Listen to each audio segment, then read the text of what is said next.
समुद्राची शाही केली, लक्षात ठेवा.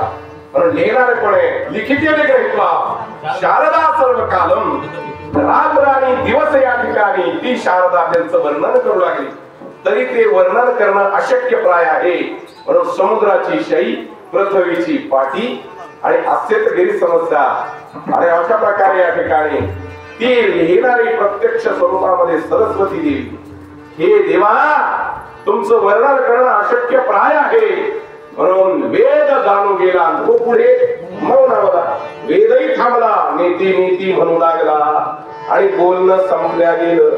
म्हणून तुकोबाराय म्हणतात, बाबांनो आज्ञांवर ठेवायचे, ठेवू नका, जरा शहाणा व्हा आणि भक्तीला लागा. का बरं? शंकराची करा, विष्णूची करा, गणपतीची करा, देवीची करा, शाक्य व्हा. का बरं? उदयगांबाबाई उदय असं म्हणा, रामकृष्ण हरी म्हणा, नम शिवाय म्हणा, किंवा या ठिकाणी काय तर गंगणपतये नमो नमः, एकदंताय विद्महे वक्रतुंडाय च धीमहि तन्नो दन्ती प्रचोदयात् असं म्हणा. का बरं? तर एका वेळेला उदाहरणार्थ केजच्या रूटवर गाड्या डेपो मध्ये एक एक तासाला सोडलेल्या, एकच गाडी म्हणल्यानंतर सगळे लोक जातील का? नाही जाणार. ही व्यवस्था केलेली बरं का, लक्षात ठेवा.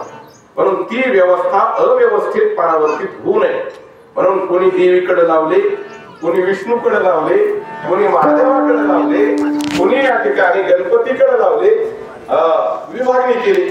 आणि शेवट सगळ्याचं मुख एकच आहे. म्हणून एकाचे हृदय गोडी साखरेचे धाई, ते आपल्या जवळ आहे, आपण त्याच्या जवळ आहे. लक्षात आलं का? अहम ब्रह्मास्मी. का बरं? तर या ठिकाणी ममई वंशो जीवलोकी जीवभूत सनातनः वर्षष्ठांद्रियाणि प्रकृतिस्थानि दर्शति. अर्जुनाला भगवंताने एकच सांगितलं, तुम्ही सगळे माझे अंश आहात, काय करायचंय न करायचंय ते मी सांगतोय, तुम्ही ऐका. निमित्ताचा धनी केलासे प्राणी माझे माझे म्हणून व्यर्थची गेला, काही उपयोगाचं नाही.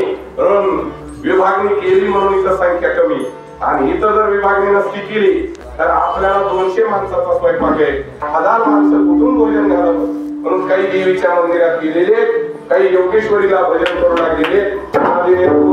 निर्गुण प्रगटली भवानी मोह महिषासुर मर्दनाला.